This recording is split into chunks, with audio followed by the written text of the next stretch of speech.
Assalamualaikum warahmatullahi wabarakatuh, sahabat BPMP Bengkulu. Jumpa bersama saya Rizka Novitasari pada podcast BPMP Bengkulu kali ini. Langit siang berwarna biru, terompah putih dipakai adik. Selamat datang pendidik Bengkulu, jumpa lagi di podcast Cerdik, cerita dunia pendidikan. Episode kali ini kita akan membahas tentang wajah baru pengawas sekolah. Hal ini tentu berkaitan dengan transformasi dan optimalisasi fungsi pengawas sekolah di satuan pendidikan. Sejak terbitnya Peraturan Direktorat Jenderal Guru dan Tenaga Kependidikan Nomor 4831 Tahun 2023, maka ada pergeseran atau perubahan fungsi pengawas sekolah itu sendiri. Nah, untuk membahas transformasi ini lebih dalam, kita sudah kedatangan 3 orang narasumber yang tentunya sangat paham dan mumpuni terkait tema yang akan kita bahas pada kali ini. Ada Ibu Nofrini, MTPD. Selamat datang Ibu Nofrini. Selamat datang, Assalamualaikum. Waalaikumsalam warahmatullahi wabarakatuh. Beliau adalah pengawas sekolah dari Kabupaten Bengkulu Tengah ya Bu ya. Terima kasih untuk kesempatannya Bu, sudah hadir di sini. Kemudian ada Pak Hendra Priawan ST. Selamat datang Pak Hendra. Terima kasih Mbak Rizka. Beliau adalah Kepala Balai Guru Penggerak Provinsi Bengkulu. Terima kasih untuk kesempatannya Pak Hendra sudah hadir di sini. Kemudian ada Bapak Dr. Andes Supama MSI. Selamat datang Pak Supama. Selamat datang, terima kasih. Assalamualaikum warahmatullahi Waalaikumsalam. Terima kasih Pak Supama. Pak Supama ini adalah Widya Prada Ahli Madya pada BPMP Provinsi Bengkulu, sekaligus Kapokja pada Pokja Komunikasi Kemitraan dan Pemberdayaan BPMP Provinsi Bengkulu. Sahabat BPMP Bengkulu, sebagaimana kita ketahui, pengawas sekolah diberi tugas untuk melaksanakan fungsi pendampingan dengan melakukan kegiatan pendampingan dan peningkatan kualitas pembelajaran pada satuan pendidikan. Nah, sebelum kita bahas wajah baru pengawas sekolah nih ya Bu ya, saya ingin ke Bu Nofrini dulu nih. Saya ingin bertanya ke Bu Nofrini, bagaimana nih Bu menurut Ibu wajah lama dari pengawas sekolah? Wajah lama pengawas sekolah sebelum terbitnya Perdirjen 4831 itu pengawas sekolah secara umum posisinya lebih sebagai pengendali Gitu pengendali ya? Kepala sekolah binaannya ya. Jadi fokus layanan pengawas sekolah adalah bagaimana memastikan agar setiap sekolah binaannya memenuhi 8 standar nasional pendidikan. Jadi fokusnya ke sana. Bagaimana kemudian kita pengawas sekolah melakukan 2 kegiatan utama, yaitu supervisi manajerial dan supervisi akademik. Jadi seperti itu Mbak Rizka. Berarti itu ya wajah lama ini lebih kepada tugasnya pengendali gitu ya Bu ya? Pengendali seolah-olah ini pengawas sekolah posisinya superordinat ya, semacam atasan bagi kepala sekolah. Padahal gitu kalau ya, di Perdirjen baru tidak seperti itu ya harapannya begitu. Iya. Baik, kemudian sebenarnya dari terbitnya Perdirjen GTK ini apa sih yang melatar belakang ini? Saya ingin bertanya ke Pak Hendra nih. Pak Hendra sebenarnya apa sih Pak yang melatar belakangi terbitnya Perdirjen ini Pak? Oke, tadi disampaikan Bu Nofrini ya bahwa dulunya pengawas itu kayak bosnya, tanda kutip bosnya kepala sekolah gitu ya Pak ya. Datangnya pengawas ke sekolah itu bikin deg-degan teman-teman di sekolah. Pada cemas. Betul ya. Ya, karena bos datang gitu kan, dimanapun kalau bos datang itu apapun dilakukan, nyiapin segalanya, yang jelek-jelek disimpan, yang bagus-bagus ditunjukkan begitu kan ya. RPP yang kopian dari teman itu dihilangkan gitu ya, walaupun kadang-kadang lupa merubah namanya. Iya benar. Nah, prinsip Merdeka Belajar itu kan prinsipnya yang pertama adalah kolaborasi. Kolaborasi. Jadi kalau judulnya bos datang gitu, itu lebih ke intervensi. Iya, betul. Jadi bukan kolaborasi. Nah, diharapkan dengan adanya Perdirjen 4831, wajah lamanya pengawas yang intervensi tadi itu diubah jadi prinsip kolaborasi. Jadi datangnya pengawas itu dampingin gitu, dampingin teman-teman sekolah supaya lebih nyaman gitu ya dalam bergerak, kemudian apa yang dibutuhkan, lebih ke sana ya Bu Nofrini ya. Iya benar. Jadi prinsipnya adalah kolaborasi dan pendampingan. Kolaborasi dan pendampingan ya Pak ya. Jadi prinsip pentingnya dari Perdirjen ini adalah kolaborasi dan pendampingan. Yang tadinya pengendali berubah menjadi pendamping ya Bu ya. Nah, dari Perdirjen ini hal-hal penting apa sih Pak tentang transformasi pengawas sekolah ini yang dimiliki oleh wajah baru ini Pak? Hal-hal pentingnya dari Perdirjen ini Pak. Saya ke Pak Supamani deh. Oke. Jadi di Perdirjen 4831 ini 4831 tahun 2023 ini yang penting adalah perubahan peran itu tadi ya Pak ya. dari yang dikatakan Bu Novrin tadi, pengawas sekolah sebagai pengendali Iya. sekolah dan kepala sekolah, Iya. ya, berubah menjadi pendamping kepala Pendamping. sekolah, gitu. Ya, jadi pendampingan dalam hal apa? Dalam banyak hal. Yang utama adalah bagaimana pengawas sekolah mendampingi kepala sekolah dalam refleksi. Jadi refleksi ya Pak ya, dalam refleksi, pemanfaatan refleksi, rapat pendidikan untuk refleksi satuan pendidikan itu sendiri. Kemudian yang kedua, pendampingan dalam pemberdayaan warga sekolah dan masyarakat. Ya. Kemudian pendampingan dalam perencanaan program sekolah dan pendampingan dalam pelaksanaan program-program sekolah. Saya kira itu. Itu ya Pak ya, Jadi, hal-hal pentingnya intinya ya, Pak. dari pengendalian menjadi pendampingan. Pendampingan. Ya. Prinsip kolaborasi tadi Mbak. Prinsip Betul. kolaborasi tadi ya Pak ya. Jadi datangnya pengawas sekolah itu diharapkan Tidak menjadi momok lagi ya, bagi jadi kepala datang sekolah. itu jadi teman gitu. Ayo kita sama-sama apa yang diperlukan. masalah gitu ya Pak yang bisa di kemudian budaya yang mungkin selama ini nggak pernah mungkin terjadi, cuma selama ini mungkin tidak terlalu jadi fokus ya. Iya sih. Tadi yang disampaikan Pak Pomo, refleksi.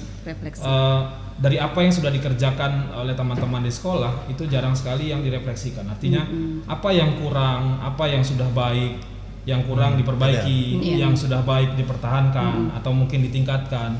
Jadi dengan adanya Perdirjen ini harapannya pengawas sekolah itu datang tadi, itu tuh yang dibangun, budaya refleksi tadi yang disampaikan Pak Pomo begitu. Jadi melihat sejauh mana perkembangan dan kondisi sekolah sehingga yang kurang ditingkatkan, yang lebih dipertahankan, bahkan mungkin ditingkatkan. lagi. Ya.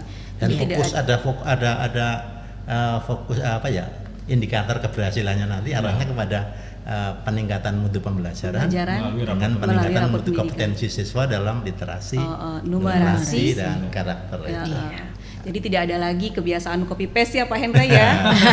Karena kita sudah ada refleksi gitu ya Pak ya. Boleh sih sebenarnya copy paste. Copy paste itu kan boleh ya. Prinsip ATM tadi, ambil tiru modifikasi. Cuma kadang-kadang kita ambil tiru nggak dimodifikasi gitu ya. Iya kan, itu yang betul. Mungkin butuh waktu juga. Waktu dan support dari teman-teman. Tadi kolaborasi tadi ya Pak ya, yang penting ya. Nah, kalau tadi kita udah dengar nih wajah lama nih ya Bu ya dari pengawas sekolah dari Bu Novri ini. Sekarang saya ingin dengar gimana sih Bu tanggapan Ibu terkait terbitnya Perdirjen ini sebagai pengawas sekolah? Saya pribadi tentu saja merasa sangat bersyukur ya terhadap terbitnya Perdirjen 4831 ini. Mengapa? Karena kita merasa sebagai aktor yang penting di dalam kebijakan Merdeka Belajar, pengawas sekolah ini dalam tanda kutip terlambat untuk dilibatkan dalam hal terbitnya regulasi. Jadi ketika kebijakan Merdeka Belajar itu terus bergulir, bahkan sampai dengan hari ini sudah ada 26 kebijakan, pengawas sekolah itu meraba-raba ya. Peran kita ini seperti apa? Sementara kita harus mendampingi kepala sekolah, harus tetap turun ke lapangan, maka kemudian terbitnya Perdirjen 4831 ini menjadi angin segar bagaimana kemudian kita dapat memposisikan diri kita sebagai pengawas sekolah seperti yang dikatakan Pak Hendra dan Pak Pama tadi, menjadi pendamping bagi kepala sekolah untuk mensukseskan program Merdeka Belajar ini. Jadi bisa selaras dan bersinergi. Jadi seperti itu Mbak Rizka. Ya. Jadi sangat beruntung ya Bu ya dengan terbitnya Perdirjen ini bisa ada perubahan gitu ya Bu ya ke arah lebih baik dengan adanya kolaborasi antara pengawas dan kepala sekolah tadi, dan juga refleksi ya Bu ya dari kepala sekolah terhadap satuan pendidikan yang mereka pimpin gitu ya Bu ya. Nah, kemudian kalau tadi udah ada Bu Novri dijelaskan tentang wajah barunya ya, saya ingin beralih ke Pak Supama lagi nih. Kalau menurut Pak Supama Pak, bagaimana sih seharusnya Perdirjen GTK 4831 ini dilakukan oleh pengawas sekolah ke kepala sekolah. Ya, baik.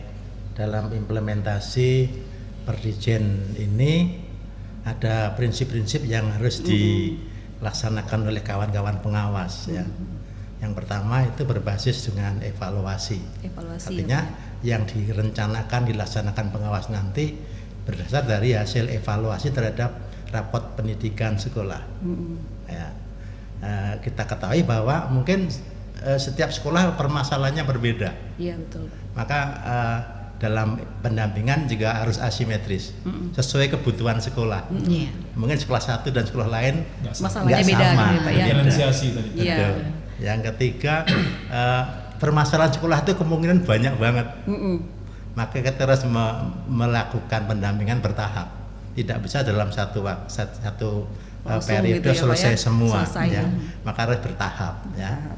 Sehingga kepala sekolah, pengawas sekolah harus bisa memilih permasalahan mana yang kalau diselesaikan itu daya ungkitnya paling tinggi.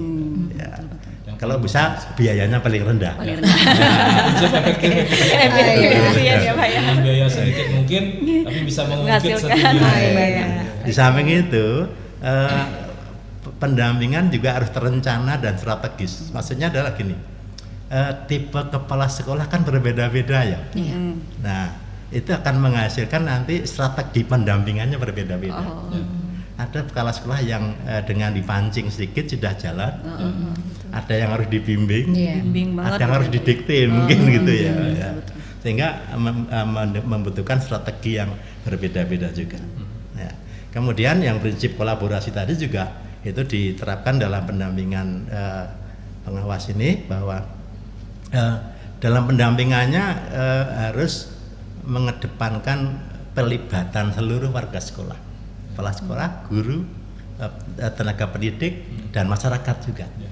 Ya, sehingga semua bisa bergerak bersama. Kolaborasi. Ya, itu ya. Kemudian juga harus profesional. Artinya Profesional ya, Pak ya. yang dikerjakan oleh kepala sekolah pengawas ini ada sesuatu yang harus dituju. Iya. Apa tujuan? Ada outputnya gitu ya Pak ya. Betul ya. Arahnya semua kepada siswa dan siswa tadi ya. Betul.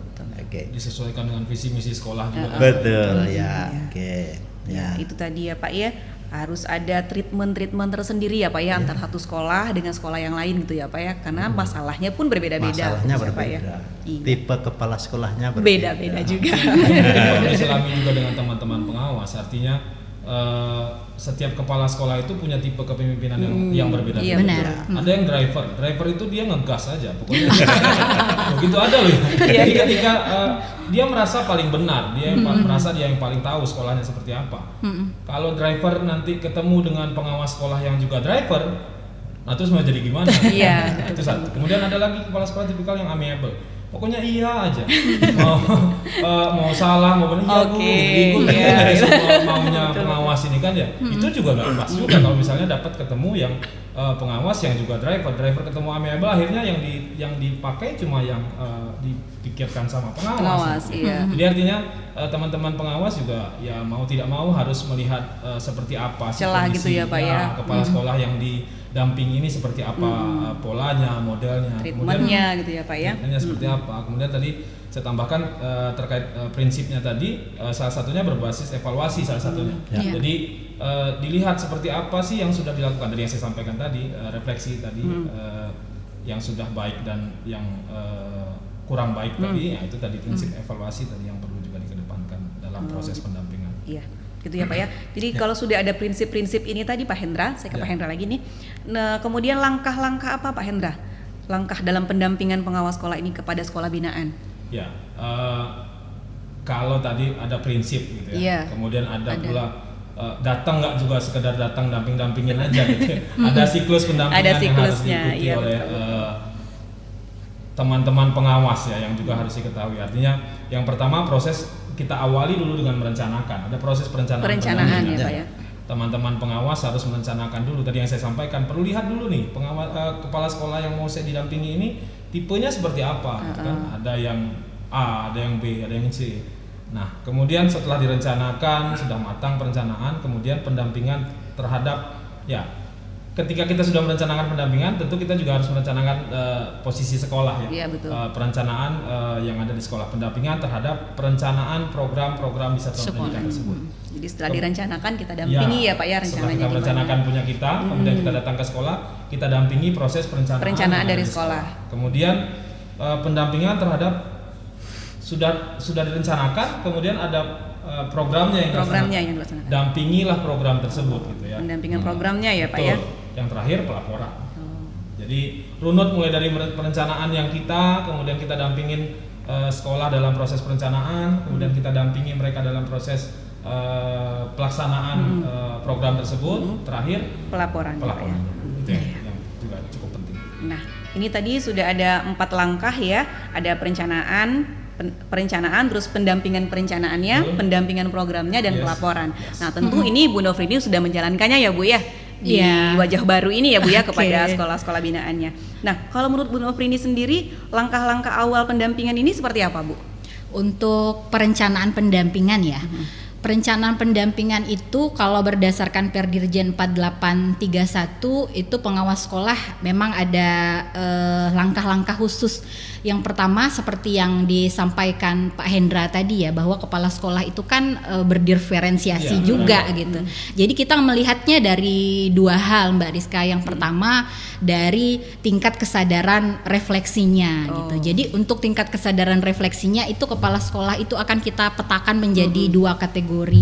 Yang pertama kategori berkembang. Itu adalah kepala sekolah yang dalam tanda kutip kurang mau mungkin ya mengakui kelemahan dirinya dan sekolahnya. Itu kalau ditanyain apa kelemahan sekolah ibu bapak seperti itu, jawabnya semuanya baik-baik saja, tidak ada yang perlu tidak ada yang perlu dikoreksi, tidak ada yang perlu direfleksi. Nah, kalau jawabannya seperti itu akan kita kategorikan mereka adalah kepala sekolah yang masuk kategori tingkat refleksinya adalah berkembang. Kemudian yang kedua, ada kepala sekolah yang tingkat refleksinya, kesadaran refleksinya itu masuk kategori berdaya. Jadi dia mau mengakui kalau masih ada hal-hal yang harus terus dikembangkan pada dirinya dan kepala sekolahnya. Itu yang pertama ya. Kita lihat dulu dari tingkat kesadaran refleksinya. Kemudian yang kedua kita akan lihat dari tingkat kapasitas kepemimpinan perubahannya gitu. Nah, untuk itu Mbak Rizka akan dibagi menjadi 3 kategori nih kepala sekolahnya. Jadi yang pertama yang masuk kategori yang pertama, kalau dia itu merasanya gini, kita lihat dari programnya ya. Jadi programnya selama 3 tahun terakhir itu tidak ada perubahan. Kemudian dia belum pakai perencanaan berbasis data gitu ya. Jadi dia tidak memakai raport pendidikan tuh bikin programnya gitu. Itu kita masukkan kepada kategori yang rendah ya, masih rendah itu. Rendah. Kalau yang sedang mungkin dia sudah coba pakai perencanaan berbasis data. Tapi belum tepat. Tapi programnya belum efektif, belum kelihatan hasilnya. Baru yang ketiga itu dia sudah pakai perencanaan berbasis data dan dalam 3 tahun terlihat sudah cukup efektif. Maka kemudian Mbak Rizka, kita nggak lihat sekolahnya besar apa kecil ya Ibu Bapak ya. Kadang-kadang sekolah besar, jadi sekolah besar itu kan merasa dalam posisi zona nyaman ya. Jadi nggak perlu ada inovasi, nggak perlu ada sesuatu yang baru refleksinya gitu. Juga kurang. Iya, jadi kadang-kadang kepala sekolah yang berada di sekolah besar, kadang-kadang tingkat refleksinya itu kurang berkembang, kemudian kapasitas memimpinnya bisa jadi bisa jadi rendah atau sedang begitu. Kebetulan aja sekolahnya besar. Iya benar, kebetulan. Kadang-kadang stigma masyarakat yang bahwa sekolah A itu adalah sekolah favorit. Betul itu. Sekolah B adalah sekolah favorit, yang di sana di pelosok itu nggak keren gitu kan. Itu yang kadang-kadang bikin teman-teman kepala sekolah merasa ya dalam tanda kutip jumawa ya. Ditambah lagi misal sudah jadi sekolah penggerak gitu ya. Sekolah penggerak loh ini gitu kan ya. Jadi kadang-kadang prinsip refleksi yang tadi yang disampaikan Bu Nofrini jadi yang harusnya dia punya, gitu ya, Pak ya? Dia merasa sudah paling semua tadi. Udah keren ya. Iya, udah paling keren ya. Kepemimpinannya driver pula ya. Iya. Cocok sih. Jadi itu yang memang perlu teman-teman pengawas. Iya benar. Ya berjuang cukup keras ini dengan model seperti ini. Inilah Jadi- dasarnya nanti strateginya harus seperti apa. Iya. Jadi harus matang betul ya Bu ya. Harus matang di perencanaan. Jadi kita harus tahu nih kepala sekolah ini posisinya ada di mana, tipenya tadi yang mana gitu ya, Bu Iya, ya? baru kemudian kita akan pakai strateginya seperti apa. Kalau di Perdirjen itu ada 6 strategi Ya, yang betul. bisa dipakai seperti itu Mbak Kombinasi Rizka. dari 2 dengan 3. Iya. 2 dengan 3 tadi ya, Pak, Jadi ya? melihatnya dari komitmen perubahan kepala sekolah itu. Iya. Baik. Jadi perlu banget ya pengawas sekolah itu merencanakan strateginya secara matang gitu ya Bu ya, Oke. untuk menilai atau mendampingi sekolah-sekolah satuan yang diawasi. Oh iya, ada tambahan lagi mungkin sedikit Mbak Rizka. Jadi setelah kita memetakan nih kepala sekolahnya masuk tipe apa dan kita akan memilih strateginya ya, mulai dari penyemai perubahan seperti itu ya, ada 6 strategi yang nanti bisa dipilih. Baru kemudian kita susun dokumennya, dokumen perencanaannya. Misal kita punya 10 sekolah binaan, baru iya. kita akan buat yang mana yang perlu untuk prioritas iya, untuk iya, didampingi. Artinya karena kepala sekolahnya berdiferensiasi, maka prioritas pendampingan juga akan berbeda. Berbeda-beda. Mungkin kepala sekolah yang memang butuh pendampingan lebih ya, yang mereka butuh instruksi-instruksi yang direktif, itu akan lebih banyak kita Iya, datengin dibandingkan dengan Ya, yang sekolah yang sudah sudah, kepala sekolahnya punya komitmen perubahan yang lebih baik. Yang lebih baik gitu ya Bu ya. Atau mungkin gini, kalau tadi masih bilang sekolah binaan, kalau sekolah binaan itu hitung-hitungannya masih jadi jangan sekolah binaan. Oh, jangan sekolah binaan lagi ya, Pak, ya. Nah, kita perlu mulai merubah sebutan kali ya. Isinya perlu dirubah Sekolah ya, Pak. dampingan dong ya. Sekolah. Teman kepala sekolah bisa lagi gitu ya. Sekolah dampingan gitu ya, Pak ya. dampingan gitu Sekolah Jadi dampingan jangan mungkin ya. lagi masih paradigma lama. Regulasinya Jadi, kalau di regulasi yang lama bahasanya memang masih Masih sekolah binaan ya? binaan, Ya, tapi ya. di Perdirjen baru mungkin kalau nanti akan lebih didetailkan bahasanya sekolah Ya, dampingan, sekolah dampingan. kita akan siap menerima ya Ya. Pak ya.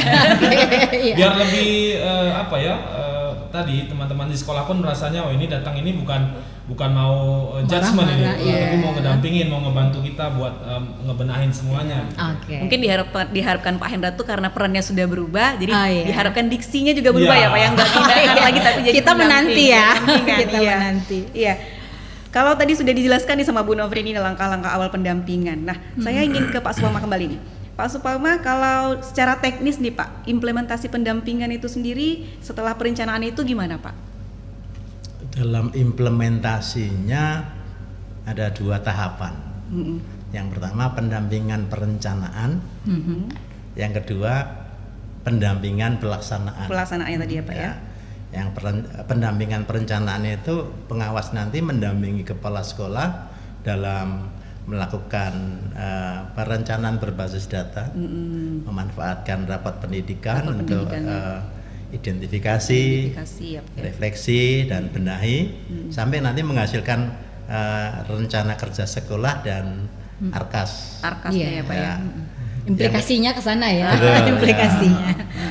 Yang kedua, setelah nanti mendapatkan program sekolah dan arkas ini, pendampingan dalam pelaksanaannya. Jadi secara berkala pengawas nanti harusnya selalu berdiskusi dengan kepala sekolah dalam bagaimana implementasi program saya ini. Ada yang unik loh Mbak Rizka. Iya, Mohon maaf apa saya tuh?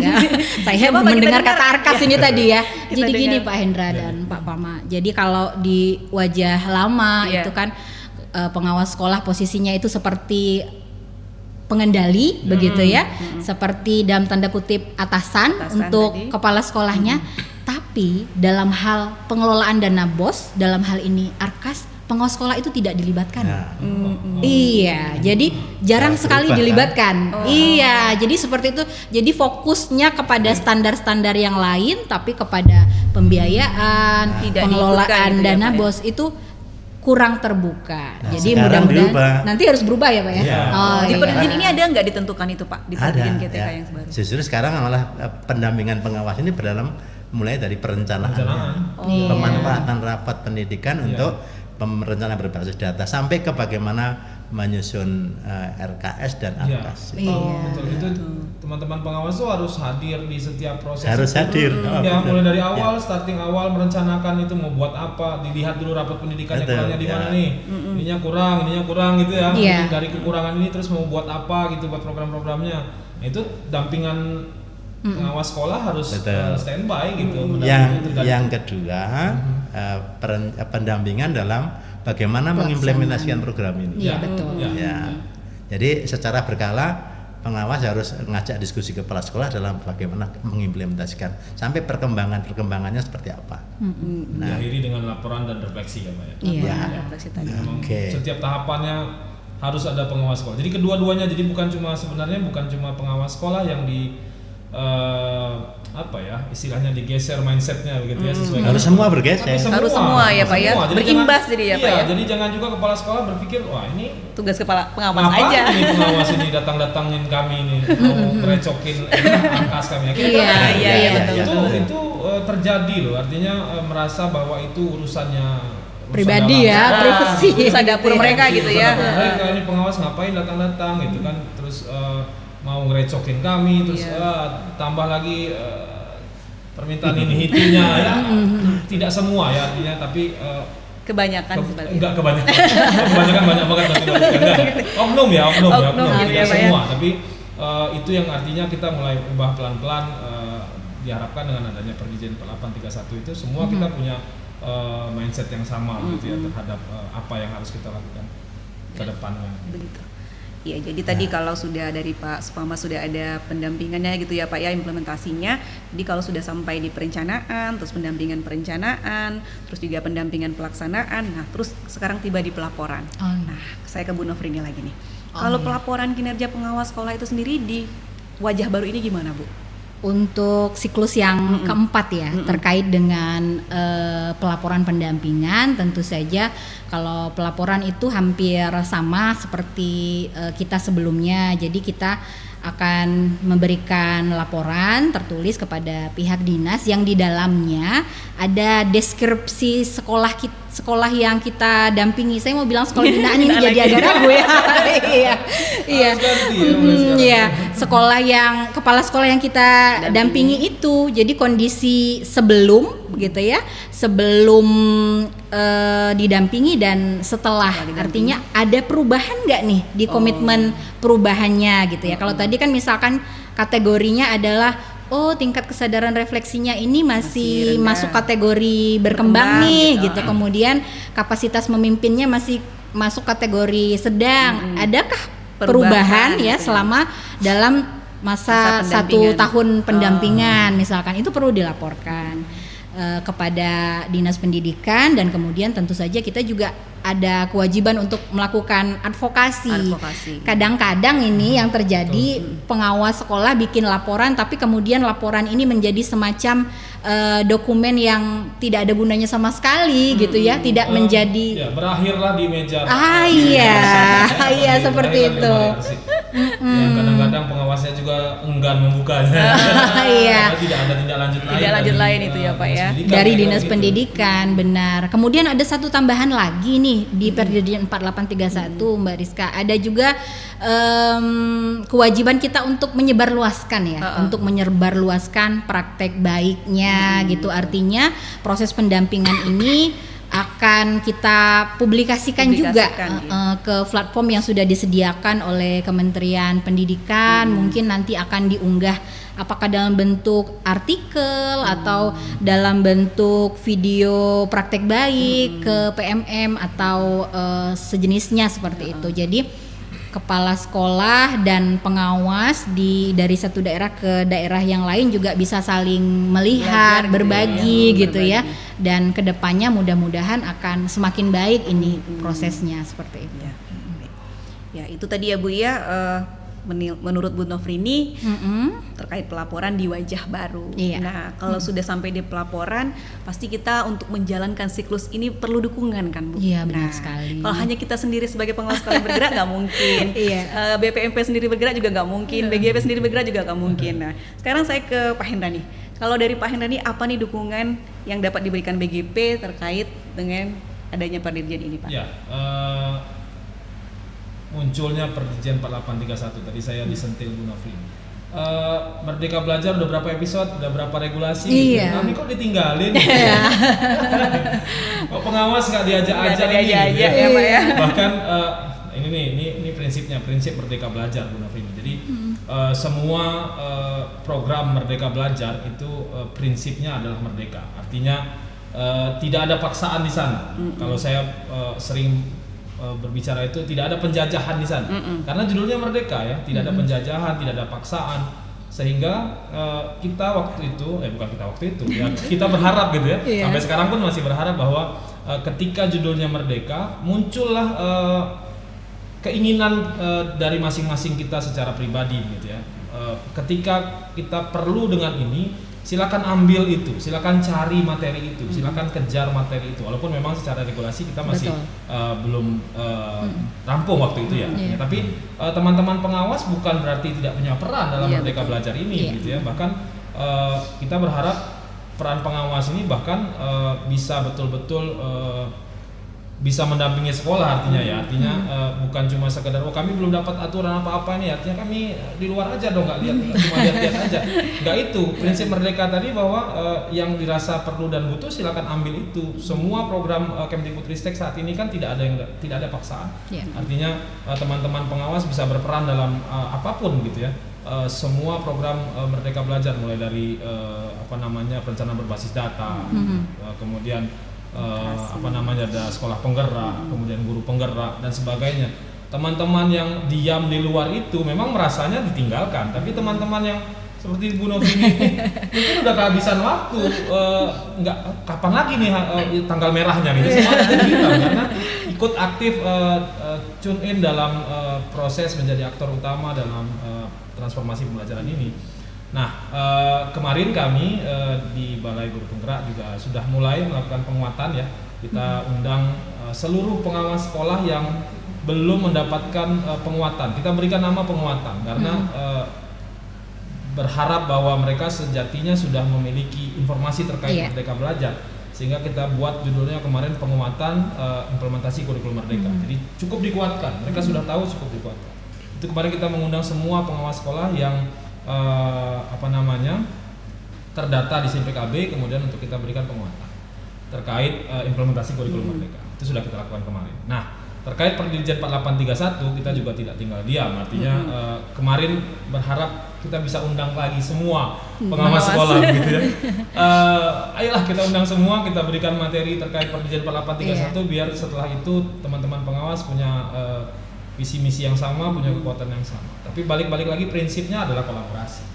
Kalau itu dikerjakan semua oleh Balai Guru Penggerak Provinsi Bengkulu, itu terus nanti kawan-kawan yang lain dinas pendidikan gitu ya. Ngapain? Kami ngapain lagi gitu ya? Nggak kebagian. Kalau kami nggak kebagian terus kami harus gimana gitu. Jadi kami prinsip kolaborasi kita kedepankan sehingga insya Allah ya mudah-mudahan kita sudah berencana untuk mengadakan workshop ya Pak ya. Workshop Perdirjen 4831. Jadi workshop sosialisasi Perdirjen 4831. Kita rencanakan nanti insya Allah mudah-mudahan tidak geser ya. Kalaupun geser gue juga nggak jauh-jauh banget. Insya Allah tetap di tahun ini. Kita rencana mau buat di tanggal 5 sampai 7 Desember. 5 sampai tanggal 7 Desember. 5 sampai 7 Desember insya Allah. Kita akan undang teman-teman pengawas, juga undang teman-teman dinas pendidikan gitu ya. Dan dengan harapan bahwa nanti setelah workshop yang kita adakan di BGP yang insya Allah akan secara luring ya, kita buat di suatu tempat gitu ya, mudah-mudahan nanti akhirnya kita harapkan ada rencana tindak lanjut. Karena kita juga mengundang dinas pendidikan, harapannya dinas pendidikan juga membuat hal yang sama. Artinya berbagi peran tadi ya, berjenjang tadi supaya prinsip kolaborasinya tetap kita jalankan. Jadi nanti harapan teman-teman dinas pendidikan pun juga melakukan hal yang sama dengan apa yang kita lakukan untuk membagikan mengimbaskan lebih luas terkait Perdirjen 4831. Kira-kira gitu ya Pak ya. Nah kalau tadi udah dari BGP nih bentuk dukungannya, kalau dari BPMP sendiri Pak Supama, apa nih bentuk dukungannya terkait Perdirjen ini? Oke ya, sesuai dengan tusi dari BPMP ya. sebenarnya BPMP sudah melakukan itu. Yang pertama sosialisasi. Sosialisasi baru Kami ya, sudah Pak? mensosialisasi per Dirjen 4831 ini melalui website kami BPMP, kemudian melalui media sosial yang dimiliki oleh BPMP semuanya sudah.